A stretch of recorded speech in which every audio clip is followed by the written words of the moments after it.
नमस्कार। 9 बजे की 9 ब्रेकिंग में आप सभी का स्वागत है। मैं हूं आपके साथ सृष्टि शुक्ला। 9 बजे की 9 ब्रेकिंग में सबसे पहले बात कर लेते हैं पहली ब्रेकिंग की। चंडीगढ़ से खबर आपको बता देते हैं। विधानसभा के बजट सत्र का दूसरा दिन है आज, जो सुबह 10 बजे शुरू होगी सदन की कार्यवाही। प्रश्नकाल के साथ कार्यवाही शुरू होगी। वहीं आपको बताते चले सुबह 10 बजे सदन की कार्यवाही शुरू होने वाली है। राज्यपाल के अभिभाषण पर चर्चा की जाएगी। विधानसभा के बजट सत्र के दूसरे दिन सदन की शुरुआत प्रश्नकाल से होने वाली है, जिसमें सवाल जवाबों का दौर शुरू होने वाला है। इस दौरान किसानों को मुआवजा,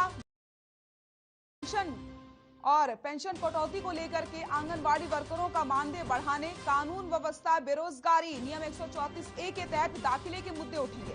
आपको बताते चले बजट से पहले विधायक दल की बैठक में कांग्रेस ने जहां आधा दर्जन मुद्दों पर सरकार की घेराबंदी की रणनीति तय की, तो वहीं सत्ता पक्ष ने भी आंकड़ों के साथ पलटवार की पूरी तैयारी करके रखी हुई है। तो 9 बजे की 9 ब्रेक बात कर रहे हैं पहली ब्रेकिंग के, जो आपको बताते चले सुबह 10 बजे सदन की कार्यवाही शुरू होने वाली है। प्रश्नकाल भी आज रखा जाएगा। तो वहीं आपको बताते चले राज्यपाल के अभिभाषण पर चर्चा की जाएगी। 9 बजे की 9 ब्रेकिंग में बात कर लेते हैं दूसरी ब्रेकिंग की। चंडीगढ़ से खबर आपको बता देते हैं। सिंगापुर के उच्चायुक्त ने सीएम से मुलाकात करी है। चंडीगढ़ से खबर आपको बता रहे हैं, सिंगापुर के उच्चायुक्त ने सीएम से मुलाकात की। ग्लोबल अप्रोच के तहत ये मुलाकात की गई है। कई परियोजनाओं और सहयोग पर चर्चा की गई। निवेश के आकर्षक अवसरों के संबंध में भी बातचीत की गई है। तो 9 बजे की 9 ब्रेकिंग में हम बात कर रहे हैं दूसरी ब्रेकिंग की, जहां आपको बताते चले चंडीगढ़ में सिंगापुर के उच्चायुक्त साइमन वॉग ने सीएम मनोहर लाल से मुलाकात करी है। गो ग्लोबल अप्रोच के तहत ये मुलाकात करी गई है। चंडीगढ़ स्थित हरियाणा सचिवालय में ये मुलाकात हुई। इस मुलाकात में सिंगापुर के प्रतिनिधिमंडल ने सीएम के साथ हरियाणा में सिंगापुर की कंपनियों के लिए राज्य में निवेश के आकर्षक अवसरों के संबंध में बातचीत करी है। तो वहीं आपको बताते चले सिंगापुर के उच्चायुक्त ने हरियाणा में सौर ऊर्जा जैसे आगामी क्षेत्रों में विभिन्न परियोजनाओं और सहयोग पर चर्चा भी की है। तो 9 बजे की 9 ब्रेकिंग में हम बात कर रहे हैं दूसरी ब्रेकिंग की, जहां पर सिंगापुर के उच्चायुक्त ने मुख्यमंत्री मनोहर लाल से मुलाकात करी है।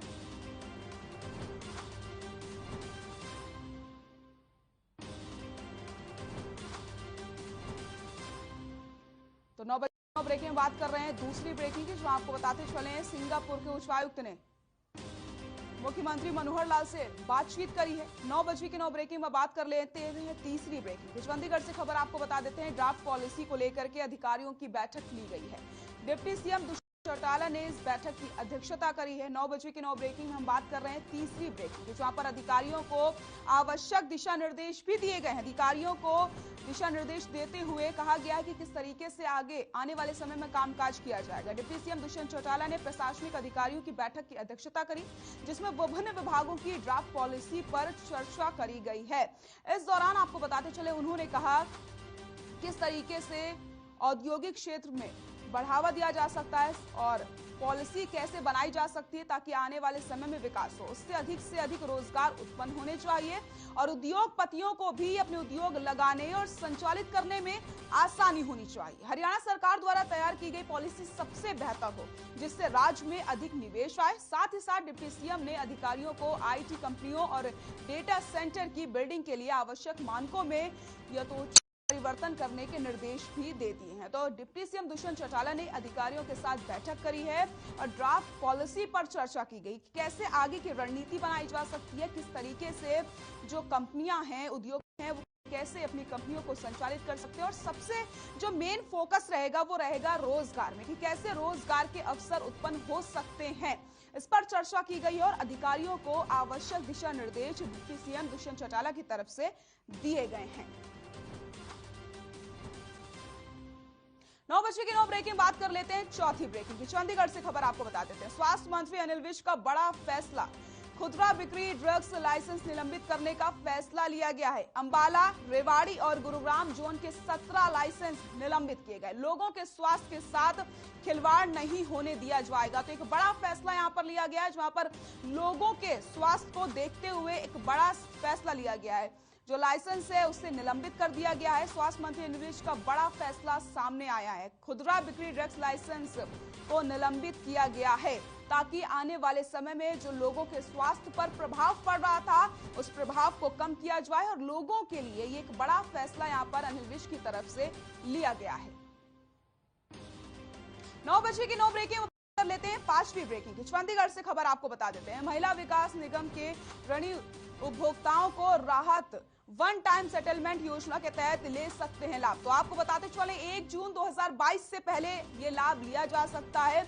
महिला ऋणी को कर्ज में 100% की छूट मिली है। बकाया राशि का 6 किस्तों में भुगतान किया जा सकता है। तो यहाँ पर एक बड़ी खबर सामने आ रही है। 9 बजे की 9 ब्रेकिंग में हम बात कर रहे हैं 5वीं ब्रेकिंग की, जहां महिला विकास निगम में ऋणियों के लिए एक बड़ा यहाँ पर तोहफा दिया गया है। महिला विकास निगम के ऋणी उपभोक्ताओं को एक बड़ा लाभ वन टाइम सेटलमेंट योजना के तहत लाभ लिया जा सकता है। 1 जून 2022 से पहले ये लाभ लिया जा सकता है। 9 बजे की 9 ब्रेकिंग बात कर लेते हैं 6वीं ब्रेकिंग की। बल्लभगढ़ से खबर आपको बताते हैं। अंत्योदय परिवार उत्थान मेले का आयोजन किया गया। सीएम ने ग्रामीणों को सम्मानित किया है। 4 योजनाओं के तहत इन्हें सम्मानित किया गया। योजनाओं के तहत ग्रामीणों की जो आय है वो बढ़ाई जाएगी। तो आपको बताते चले बल्लभगढ़ के खंड विकास एवं पंचायत अधिकारी कार्यालय में मुख्यमंत्री अंत्योदय परिवार उत्थान मेले का आयोजन किया जाता है। इस दौरान सीएम मनोहर लाल ने ग्रामीणों को उन लोगों को सम्मानित किया है जिनकी आय 1,80,000 से कम है। पंचायत अधिकारी की माने तो 4 तरीके से योजनाओं के तहत ग्रामीणों को सम्मानित किया गया है। इस कार्यक्रम के तहत 299 रजिस्टर्ड हो चुके परिवार यहां सरकार की चलाई गई विभिन्न योजनाओं का लाभ उठा सकेंगे और अपने परिवार की आय को बढ़ा सकते हैं। इतना ही नहीं, इस मेले के बारे में पंचायत अधिकारी ने विस्तार से जानकारी भी दी है। तो कैसे अपनी आय को बढ़ा सकते हैं, इस पर सरकार का मेन फोकस इस समय है। ऐसे में ग्रामीणों को सम्मानित भी किया गया है और लगातार सरकार की तरफ से योजनाएं लाई जा रही हैं ताकि जो ग्रामीण है वो अपनी आय को बढ़ा सके। आने वाले समय में उन्हें किसी भी तरीके से कोई परेशानी ना हो सके। 9 बजे की 9 ब्रेकिंग बात कर लेते हैं 7वीं ब्रेकिंग की। देश कोरोना से राहत मिली है। एक दिन में 10,000 से कम नए मामले सामने आए हैं। तो यहाँ पर एक राहत भरी खबर आप सभी के लिए हम लेकर के आए, जहां पर कोरोना के जो आंकड़े हैं वो लगातार कम होते चले जा रहे हैं। 142 कोरोना जान गंवाई है। देश में कोरोना का जो रिकवरी रेट है अगर उसकी हम बात करते हैं तो 98.62% पहुंच गया है। तो ये राहत भरी खबर आप सभी के लिए है, जहां पर आपको बताते चले कोरोना के जो आंकड़े बढ़ रहे थे लगातार, अब उसमें कहीं ना कहीं ब्रेक लग चुका है और जो मरने वालों की संख्या है वो भी कहीं ना कहीं कम हो रही है। लेकिन अगर हम बात करते हैं रिकवरी रेट की, तो रिकवरी रेट यहाँ पर लगातार बढ़ता चला जा रहा है। ऐसे में राहत वाली खबर ये है कि कोरोना के आंकड़ों में लगातार कमी देखने को मिल रही है। 9 बजे की 9 ब्रेकिंग बात कर लेते हैं 8वीं ब्रेकिंग की। हरियाणा में भी कोरोना की जो रफ्तार है वो धीमी हो चुकी है। 232 कोरोना के नए मामले सामने आए हैं। 444 लोगों ने कोरोना को मात दी है। तो 4 लोगों की यहां पर कोरोना से मौत हुई है। तो आपको बताते चले हरियाणा की अगर हम बात करते हैं तो हरियाणा में भी लगातार कोरोना के जो मामले हैं वो घटते चले जा रहे हैं। और सबसे बड़ी बात यह है, रात की खबर यह है कि जो मरीज ठीक हो रहे हैं उनकी संख्या में लगातार वृद्धि होती चली जा रही है। तो आपको बताते चले लगातार कोरोना के मरीजों में कमी आ रही है और जो ठीक होने वाले मरीज हैं वो लगातार बढ़ते चले जा रहे हैं। तो वहीं रिकवरी रेट की अगर बात करते हैं, रिकवरी रेट भी लगातार बढ़ रहा है। ऐसे में राहत वाली खबर यह है कि जहां एक तरफ आंकड़ों में लगातार तेजी आ रही थी, वहीं इस समय लगातार आंकड़े कम होते चले जा रहे हैं। 9 बजे की 9 ब्रेकिंग में बात कर लेते हैं आखिरी ब्रेकिंग की। पंचकुला से खबर आपको बता देते हैं। आंगनवाड़ी वर्कर्स का धरना जारी है। अपनी मांगों को लेकर के आंगनवाड़ी वर्कर्स लगातार धरना दे रहे हैं। आज पंचकुला पहुंचेंगे प्रदेश भर के वर्कर्स। तो आपको बताते चले एक लंबा अरसा हो चुका है जब से आंगनवाड़ी वर्कर्स धरना प्रदर्शन कर रहे हैं। अपनी मांगों को लेकर के सरकार पर गंभीर आरोप भी लगाए जा रहे हैं। तरीके से वो प्रदर्शन करती हुई नजर आ रही है और साफ तौर पर उन्होंने सरकार को चेतावनी भी दे दी थी कि अगर उनकी बात नहीं मानी गई तो जो उनका धरना है, जो उनका प्रदर्शन है, वो आगे बढ़ता चला जाएगा। ऐसे में आज पंचकुला प्रदेश भर के वर्कर्स पहुंचने वाले हैं और इसके बाद में काली पट्टी बांध करके भी वो प्रदर्शन करेंगे। तो अपनी मांगों को लेकर के वो लगातार प्रदर्शन करती नजर आ रही है। 9 बजे के 9 ब्रेकिंग में वक्त हो चुका है एक छोटे से ब्रेक का। जल्द हाजिर।